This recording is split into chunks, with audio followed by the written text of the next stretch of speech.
Hi అండి, welcome to ఏషిరస్ kitchen.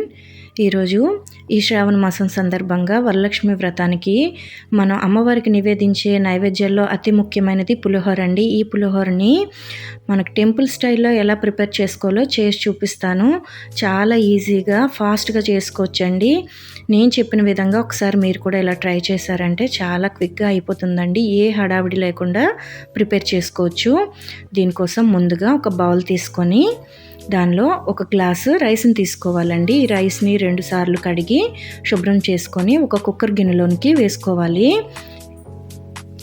ఇప్పుడు దీనిలోనికి 1 glass రైస్కి 2 గ్లాసుల వాటర్ని పోసుకొని 2-3 విజిల్స్ వచ్చేదాకా కుక్ చేసుకోవాలండి. లేదంటే రైస్ కుక్కర్లో కూడా పెట్టుకొని కుక్ చేసుకోవచ్చు. ఇలా కుక్ చేసుకొని ఒక పక్కన పెట్టేసుకోండి. ఇప్పుడు వేరొక బౌల్ తీసుకొని దానిలో ఒక పెద్ద నిమ్మకాయ సైజ్ అంతా చింతపండును వేసుకొని గోరువెచ్చని నీళ్లు పోసి చింతపండు రసాన్ని తీసి ఒక పక్కన పెట్టేసుకోండి.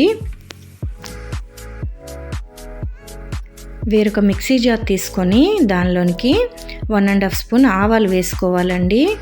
మనకి టెంపుల్ స్టైల్ పులిహోరలో ముఖ్యమైనది ఇదే అండి. 1 గ్లాస్ రైస్కి 1.5 స్పూన్ ఆవాలను వేసుకోవాలి. అలాగే ఒక 3 ఎండుమిర్చిని వేసుకోవాలి. అలాగే 1 ఇంచు అల్లం ముక్క వేసి తగినన్ని నీళ్లు పోసుకొని మెత్తని పేస్ట్గా చేసుకొని ఒక పక్కన పెట్టేసుకోండి. ఇప్పుడు రైస్ అనేది ఇలా ఉడికించుకున్న తర్వాత దీనిలో కొంచెం కరివేపాకు వేసుకోవాలి. అలాగే ఒక 3 పచ్చిమిర్చిని కట్ చేసి వేసుకోవాలండి. రుచికి సరిపడా ఉప్పును కూడా వేసేసుకోవాలి. అలాగే 1 టేబుల్ స్పూన్ గానుగ నూనె వాడుతున్నానండి. పులిహోర గానుగ నూనె చాలా రుచినిస్తుందండి. ఇలా వేసుకొని అంతా కలిసేలాగా నెమ్మదిగా కలుపుకోవాలండి. వేడి మీద ఫాస్ట్గా కలిపితే రైస్ అనేది ముక్కలైపోతుంది. ఇలా కలిపి ఒక పక్కన పెట్టేసుకోండి. ఇప్పుడు వేరొక ప్యాన్ పెట్టి దానిలో 2 టేబుల్ స్పూన్ ఆయిల్ వేసి కొద్దిగా కరివేపాకు వేసుకోవాలి. అలాగే ఒక 4 పచ్చిమిర్చిని ఇలా కట్ చేసి వేసుకోండి. ఒక 1/2 టీ స్పూన్ ఇంగువను కూడా వేసుకొని వీటిని కాస్త ఫ్రై చేసుకోవాలండి. పచ్చిమిర్చి అనేది కాస్త ఫ్రై అవ్వాలి. అప్పటి వరకు ఫ్లేమ్ని హై ఫ్లేమ్లో పెట్టుకొని ఫ్రై చేసుకోవాలి.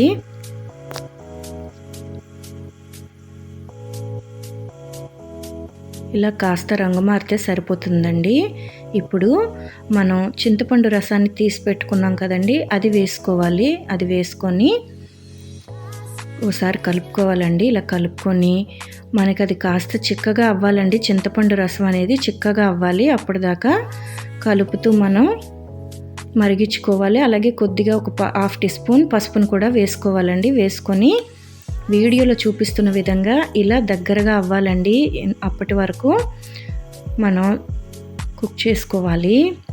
ఇప్పుడు మనం గ్రైండ్ చేసి పెట్టుకున్న ఆవు పిండిని వేసుకోవాలండి. వేసుకొని మొత్తం కలిసేలా కలుపుకొని పచ్చివాసన పోయేదాకా ఫ్రై చేసుకోవాలి. ఫ్లేమ్ని మీడియం టు లో ఫ్లేమ్లో అడ్జస్ట్ చేసుకొని ఇలా ఫ్రై చేసుకోవాలండి. ఆ పచ్చివాసన పోతేనే మంచి సువాసన వచ్చి పులిహోర అనేది మంచి రుచిగా ఉంటుందండి. ఇలా దగ్గరకు అయితే సరిపోతుంది. ఇప్పుడు స్టవ్ ఆఫ్ చేసి ఈ మిశ్రమాన్ని రైస్లోని కలుపుకోవాలండి.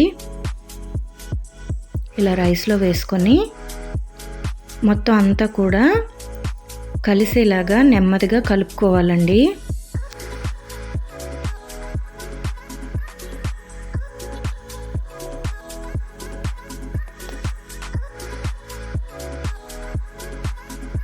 ఇలా మొత్తం కలిసేలాగా కలుపుకొని ఒక పక్కన పెట్టేసుకోవాలండి. ఇప్పుడు పోపు వేసుకోవాలి. ఇప్పుడు స్టవ్ వెలిగించి ఒక ప్యాన్ పెట్టుకొని దానిలోనికి ఒక 3 టేబుల్ స్పూన్ ఆయిల్ని వేసుకొని ఒక 1/2 కప్పు పల్లీలు వేసుకోవాలండి. ఈ పల్లీల్ని కాస్త దోరగా ఫ్రై చేసుకోవాలి. ఇలా ఫ్రై అయిన తర్వాత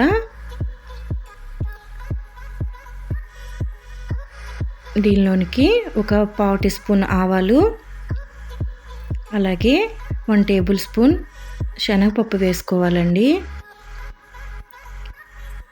వేసుకొని కాస్త ఫ్రై చేసుకోవాలి వీటన్నిటిని కూడా.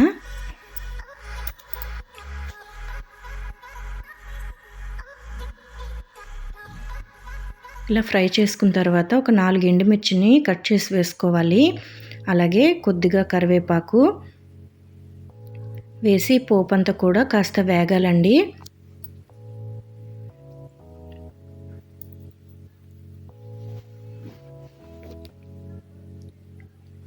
ఇలా మనకి పోపు వేగితే సరిపోతుంది. స్టవ్ ఆఫ్ చేసేసి పోపుని పులిహోరలో వేసుకోవాలండి. వేసుకొని మొత్తం కూడా కలిసేలాగా ఒకసారి కలుపుకోవాలి.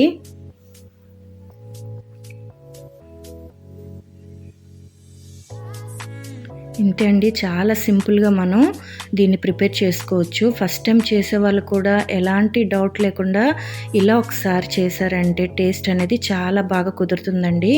అలాగే చాలా ఫాస్ట్గా కూడా అయిపోతుందండి. ఎక్కువ శ్రమ పడాల్సిన అవసరం కూడా లేదు. ఇంతే అండి, చాలా సింపుల్. ఈ వరలక్ష్మి వ్రతానికి ప్రసాదాన్ని ఒకసారి ఇలా మీరు ప్రిపేర్ చేయండి. చాలా సింపుల్గా హడావిడి లేకుండా మనం పొద్దున్నే దీన్ని ప్రిపేర్ చేసేసుకోవచ్చు. మీరు కూడా ఒకసారి ఈ విధంగా ట్రై చేయండి. ఎలా వచ్చిందో కామెంట్ చేయండి.